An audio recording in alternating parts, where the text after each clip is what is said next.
Elijah was a man who believed in systems, a list for groceries, a plan for prayer, and a schedule for everything else. He ran his household like a well-oiled sermon. His wife, Amora, however, believed in grace before structure. She was gentle yet fiery, the kind of woman who could turn a disagreement into a devotion if given 5 minutes and a cup of tea.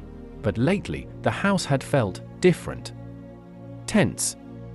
As if every prayer hung between them, unanswered. It started the day Elijah decided to hire a nanny. Just to help around the house, he had reasoned silently. It'll ease Amora's stress. Only, he forgot one crucial thing to tell Amora. He told himself it wasn't deceit, it was wisdom. After all, she was exhausted, and he was only trying to help. That's how pride always introduces itself, as a good intention with bad communication. So, the nanny arrived, cheerful, efficient, and unaware she had just walked into a silent war zone.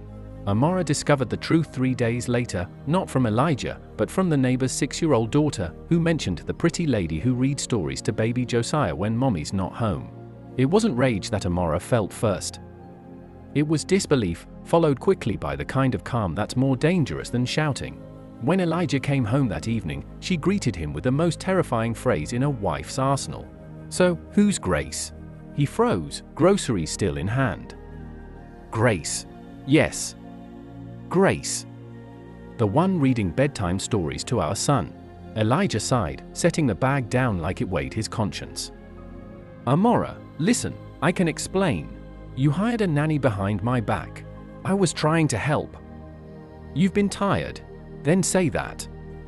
Don't make decisions for me like I'm your staff. Her tone cracked mid-sentence, and she blinked fast, angry at the tears betraying her strength. He wanted to comfort her. Instead, pride spoke first. Maybe if you didn't act like help was a threat, I wouldn't have to. That was the moment Grace left the room. Days turned into weeks, and laughter turned into layered sarcasm. He washed the dishes loudly, she prayed louder. Their smiles became rehearsed for church, their silence the truest conversation they shared. Sometimes, Amora would open her Bible to Proverbs and glare at verse 18 as if daring it to blink. Pride goeth before destruction. She'd sigh. Lord, you're going to have to fix him. Meanwhile, Elijah muttered similar prayers. Father, teach her submission or patience. I'll take either. He still thought he was right. So did she. 2 hearts saved by grace, but enslaved by ego. It was a Sunday morning when their pastor announced a sermon series titled The Quiet Killers of Marriage. Elijah almost snorted. Perfect. Maybe Amora will finally take notes. Then the pastor said the first word on the screen, pride. The message pierced like sunlight through stained glass. Pride, the pastor said, isn't loud. It's silent and sophisticated.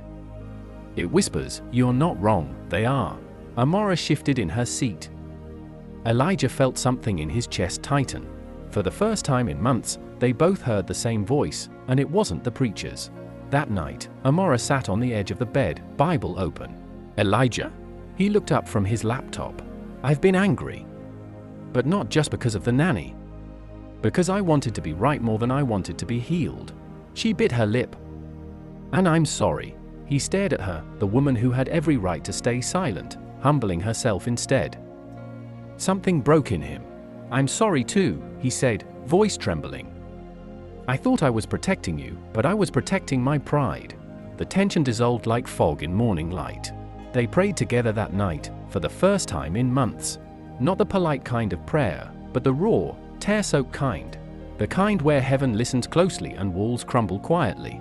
Grace, the nanny, stayed on for a while, but the couple began to share the work, and the laughter, again. Their friends noticed the change before they even mentioned it. There was peace now. Not perfection, but peace. Amora later joked, I guess you did hire Grace behind my back. Elijah laughed, shaking his head. And you prayed her right into our hearts. Pride had nearly destroyed what God joined together. But humility restored it. They learned that love isn't proved in being right, it's proved in being willing to bow. Because in marriage, as in faith, kneeling is always how you rise.